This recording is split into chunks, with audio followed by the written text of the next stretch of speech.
ಕರುನಾಡು times ಚಾನೆಲ್ನಲ್ಲಿ ಸುದ್ದಿ ಮತ್ತು ಜಾಹೀರಾತು ನೀಡಲು ಈ ನಂಬರ್ಗೆ ಕರೆ ಮಾಡಿ.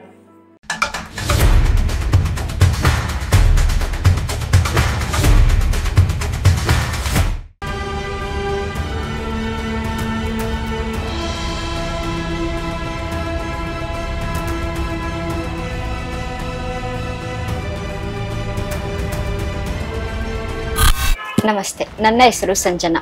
ತಮ್ಮ ವಸತಿ ಗೃಹದ ಕಾಮಗಾರಿಗೆ ಗ್ರಾಮ ಸೇವಕರನ್ನು ಬಳಸಿಕೊಂಡು ಅಧಿಕಾರ ದುರುಪಯೋಗ ಪಡಿಸಿಕೊಂಡ ತಹಶೀಲ್ದಾರ್ ಬಿಎನ್ ಗಿರೀಶ್ ರವರು ಬೆಂಗಳೂರು ದಕ್ಷಿಣ ಜಿಲ್ಲೆಯ ಚನ್ನಪಟ್ಟಣ ತಾಲೂಕಿನ ತಹಶೀಲ್ದಾರ್ ಹಾಗೂ ದಂಡಾಧಿಕಾರಿಗಳಾಗಿ ಇತ್ತೀಚೆಗೆ ಬಂದವರು. ಹಲವಾರು ವರ್ಷಗಳ ಮಾಹಿತಿ ತೆಗೆದು ನೋಡಿದರೆ ತಾಲೂಕು ಮಟ್ಟದ ಯಾವುದೇ ಹಂತದ ಅಧಿಕಾರಿಗಳಾಗಲಿ ಅವರು ವರ್ಗವಾಗಿ ಬಂದಾಗ ತಾತ್ಕಾಲಿಕವಾಗಿ ಐಬಿಯನ್ನು ಪಡೆದು ತದನಂತರ ಬಾಡಿಗೆ ಮನೆ ಮಾಡಿರುವುದನ್ನು ನೋಡಬಹುದು. ಆದರೆ ಇತ್ತೀಚೆಗೆ ಬಂದ ತಹಶೀಲ್ದಾರ್ ಬಿಎನ್ ಗಿರೀಶ್ ರವರು ಹೊಸದಾಗಿ 32 ಲಕ್ಷ ವೆಚ್ಚದಲ್ಲಿ ನಿರ್ಮಾಣವಾಗಿರುವ ವಲಯ ಅರಣ್ಯಾಧಿಕಾರಿ ವಸತಿ ಗೃಹದಲ್ಲಿ ವಾಸ್ತವ್ಯ ಹೂಡಿದ್ದಾರೆ. ಹೌದು, ಅರಣ್ಯಾಧಿಕಾರಿ ಸ್ಥಳೀಯರು, ಅವರಿಗೆ ಮನೆ ಇದೆ.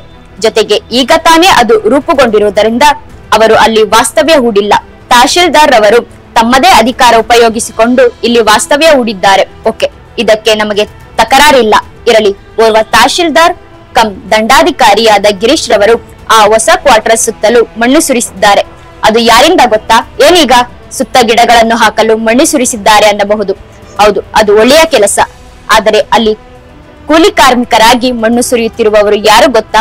ಅವರೆಲ್ಲರೂ ಗ್ರಾಮ ಸೇವಕರು, ಅರ್ಥಾತ್ ವಿಎಗಳ ಪಿಎಗಳು. ಅದು ಡ್ಯೂಟಿ ಸಮಯದಲ್ಲೇ ಆ ಎಲ್ಲಾ ಗ್ರಾಮ ಸೇವಕರು ತಹಶೀಲ್ದಾರರ ವಸತಿ ಗೃಹದ ಸುತ್ತಲೂ ಮಣ್ಣು ಸುರಿಯುತ್ತಿದ್ದಾರೆ. ಹೋಗಲಿ, ಆ ಮಣ್ಣು ಎಲ್ಲಿಂದ ತಂದಿದ್ದಾರೆ? ಅದಕ್ಕೆ ಸಂಬಂಧಿಸಿದ ಇಲಾಖೆಗೆ ಪತ್ರ ನೀಡಿದ್ದಾರೆಯೇ? ಅವರು ಪರ್ಮಿಷನ್ ನೀಡಿದ್ದಾರೆಯೇ? ಅದಕ್ಕಾಗಿಯೇ ಇರುವ ಕೂಲಿ ಕಾರ್ಮಿಕರನ್ನು ಯಾಕೆ ಬಳಸಿಕೊಳ್ಳಲಿಲ್ಲ? ಗ್ರಾಮ ಸೇವಕರನ್ನು ಹೆದರಿಸಿ ಬೆದರಿಸಿ ಮಣ್ಣು ಸುರಿಸಿದ್ದಾರೆಯೇ? ಇದಕ್ಕೆಲ್ಲ ತಹಶೀಲ್ದಾರ್ ಬಿಎನ್ ಗಿರೀಶ್ ರವರು ಉತ್ತರಿಸಬೇಕಾಗಿದೆ. ಇದರ ಬಗ್ಗೆ ಮಾಹಿತಿ ಕೇಳಲು 4/10/2025 ಸಂಜೆ 5:50 ಕರೆ ಮಾಡಲಾಗಿತ್ತಾದರೂ ಅವರು ರಿಸೀವ್ ಮಾಡಲೇ ಇಲ್ಲ. ಇದು ಅವರ ಸ್ಪಂದನೆಯೇ? ಈ ಆರೋಪ ಸಾಬೀತಾದರೆ ಮೇಲಾಧಿಕಾರಿಗಳು ತಹಶೀಲ್ದಾರ್ ಅವರ ವಿರುದ್ಧ ಕ್ರಮ ಕೈಗೊಳ್ಳುತ್ತಾರೆಯೇ ಎಂದು ಕಾದು ನೋಡಬೇಕಾಗಿದೆ.